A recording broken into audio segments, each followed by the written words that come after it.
Assalamualaikum warahmatullahi wabarakatuh.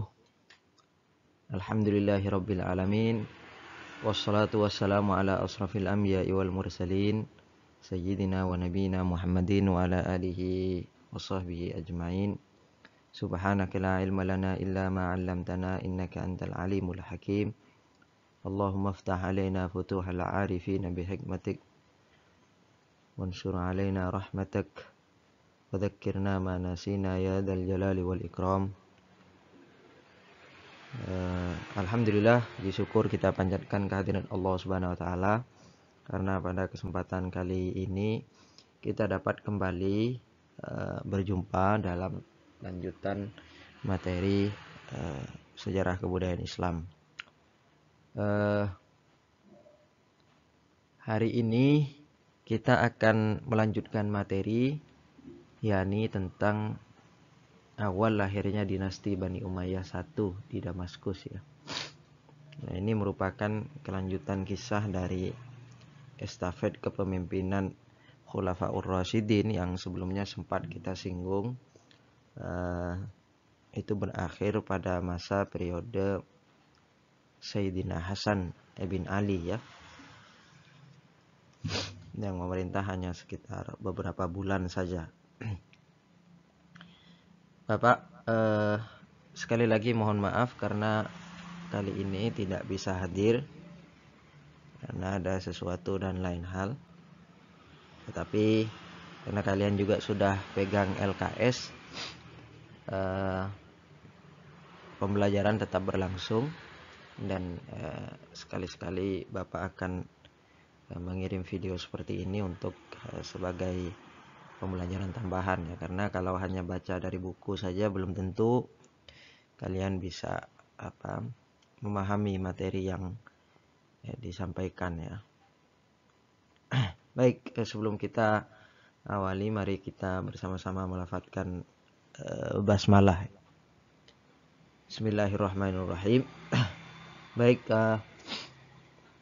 kita tahu bahwa pasca berakhirnya kekuasaan Sayyidina Hasan bin Ali, maka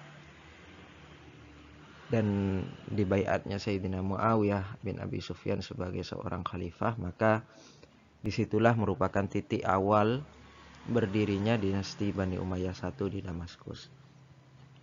Nah, pada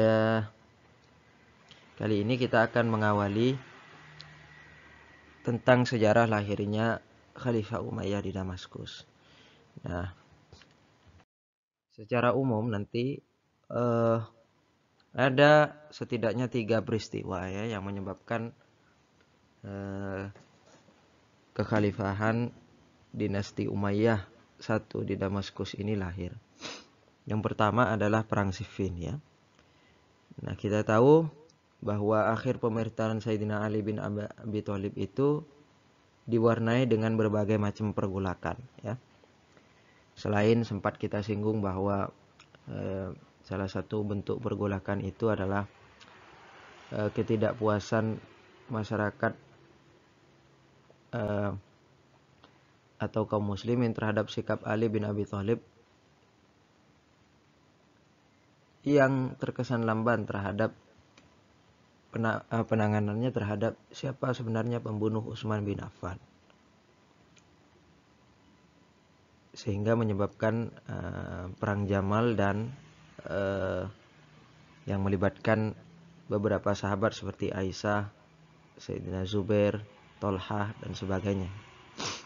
Kemudian kebijakan Ali bin Abi Thalib yang kemudian mengganti beberapa gubernur. Salah satunya adalah Muawiyah bin Abi Sufyan yang pada waktu itu menjadi gubernur Syam di masa Utsman ya, menjadi gubernur Syam, menyebabkan pergolakan yang cukup sengit ya. Karena gubernur yang diganti yaitu Muawiyah bin Abi Sufyan itu merasa tidak puas. Di sisi yang lain, Khalifah Ali menganggap bahwa dirinya berhak untuk memecat dan mengganti gubernur-gubernur yang ada. Nah, Masing-masing pihak bersikukuh dengan sikapnya hingga muncullah perang Siffin yang berlangsung selama beberapa hari. Ya.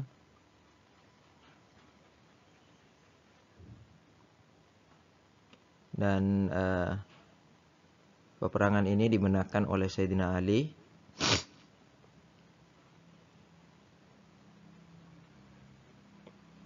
Sehingga pada waktu itu terjadilah peristiwa yang disebut dengan nanti peristiwa tahkim, ya, di mana kelompok Muawiyah mengangkat mushaf Al-Quran sebagai tanda perdamaian. Nah, selanjutnya peristiwa yang ketiga adalah peristiwa kedua adalah peristiwa tahkim. Nah, peristiwa tahkim ini apa? Setelah melalui berbagai pertimbangan, artinya perang ini memang dimenangkan oleh Ali, namun telah melalui berbagai pertimbangan, pasukan Ali bin Abi Thalib ini menerima tawaran damai, ya, dengan pertimbangan agar tidak bertambah lagi pertumpahan darah di kalangan umat Islam. Dan kedua belah pihak kemudian berunding, ya, bersepakat untuk mengembalikan keputusan kepada Kitabullah dan menunjuk utusan-utusan masing-masing.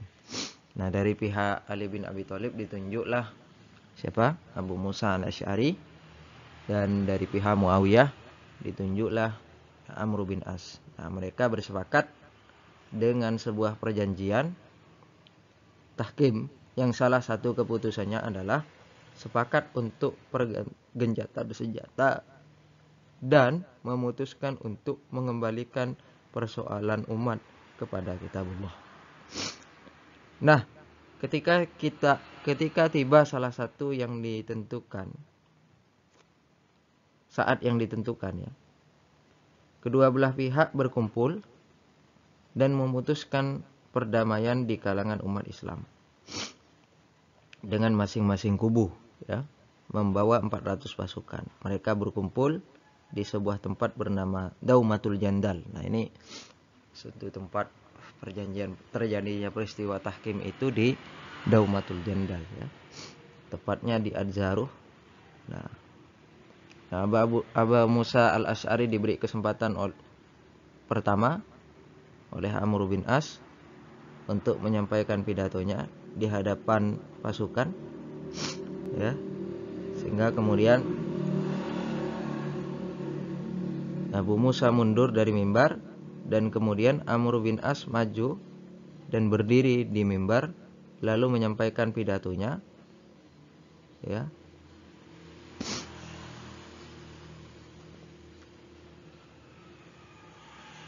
Dan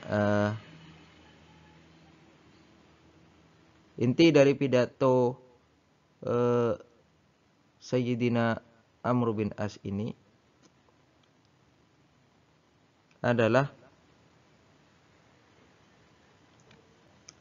Nah, demikianlah pada akhirnya tahkim tidak dapat memutuskan kedua belah pihak, ya, karena masih masing-masing pihak itu tetap mengotot, ya. Ali bin Abi Thalib dan para pendukungnya,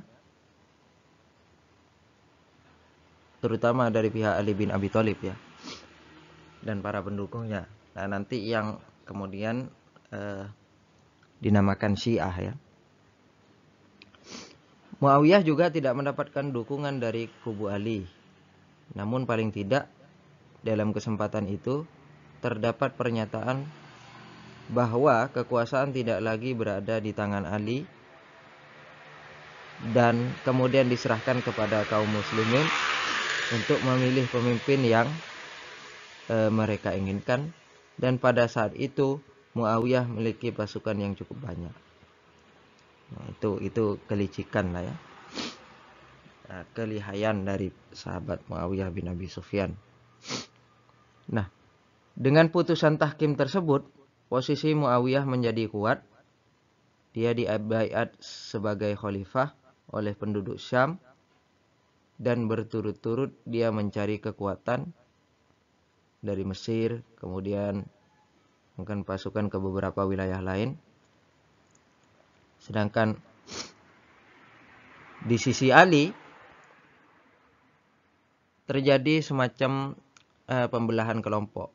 Jadi kelompok yang kemudian tidak puas dari kelompok Ali yang awalnya setia kepada kelompok Ali itu kemudian berpisah ya, karena menganggap bahwa Ali dan Muawiyah sudah tidak lagi menggunakan kitabullah sebagai perundingan ya, sebagai aturan tertinggi dalam perundingan. Maka lahirlah kelompok Khawarij ya. Khawarij ini kharaja, kelompok yang keluar dari barisan Sayyidina Ali bin Abi Thalib. Nah, selanjutnya peristiwa yang ketiga adalah peristiwa Amul Jamaah. Nah, setelah Ali bin Abi Thalib wafat dan dibunuh oleh salah satu pentolan Khawarij, yaitu siapa? Abdurrahman bin Muljam. Maka posisi Ali digantikan oleh Sayyidina Hasan bin Ali. Hasan bin Ali ini memiliki pandangan yang agak sedikit berbeda, yang terkait beberapa kondisi yang ada di sekelilingnya. Dia menilai sebenarnya tidak bisa dipercayainya musuh sedemikian kuat. Selain itu, Sayyidina Hasan sendiri tidak menyukai kekacauan ya. Artinya dia sebenarnya memilih untuk bagaimana persaudaraan dan persatuan umat Islam itu tetap terjaga ya, meskipun terjadi semacam kekacauan ya. Maka dia tidak memiliki pilihan lain untuk diri dan umatnya ya, selain turun dari jabatannya sesuai perjanjian damai dengan sejumlah syarat ya yang disetujui oleh kedua belah pihak ya, lalu dia menuliskan pembaiatannya kepada Muawiyah ya, dan menyerahkan kota Kufah kepada Muawiyah pada akhir Rabiul Awal tahun 401 Hijriah bertepatan dengan tahun 661 ya, 661 Masehi. Nah, kemudian dari sinilah tahun itu disebut dengan tahun Amul Jamaah atau tahun persatuan atau tahun persaudaraan. Nah, demikianlah sejak saat itulah kemudian dimulailah kekuasaan dinasti Muawiyah bin Abi Sufyan yang nanti diawali oleh Muawiyah bin Abi Sufyan ya, yang berkuasa kurang lebih selama 11 atau 19 tahun, 661 680.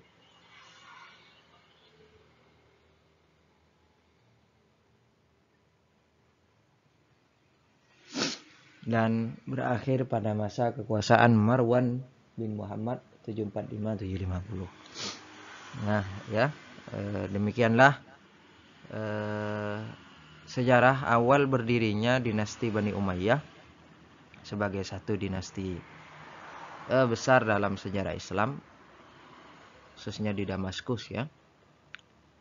Nah, nanti kita akan pelajari selanjutnya bagaimana capaian-capaian atau kebijakan-kebijakan para khalifah dinasti Bani Umayyah, khususnya di Damaskus ya, yang memerintah kurang lebih selama hampir 100 tahun. Mari kita akhiri pembelajaran kita dengan bersama-sama melafadzkan hamdalah, alhamdulillahirabbil alamin.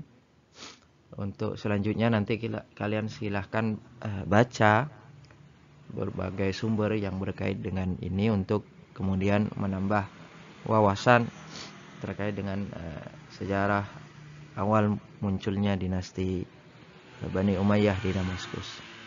Wallahul muwafiq ila aqwamit thoriq. Assalamualaikum warahmatullahi wabarakatuh.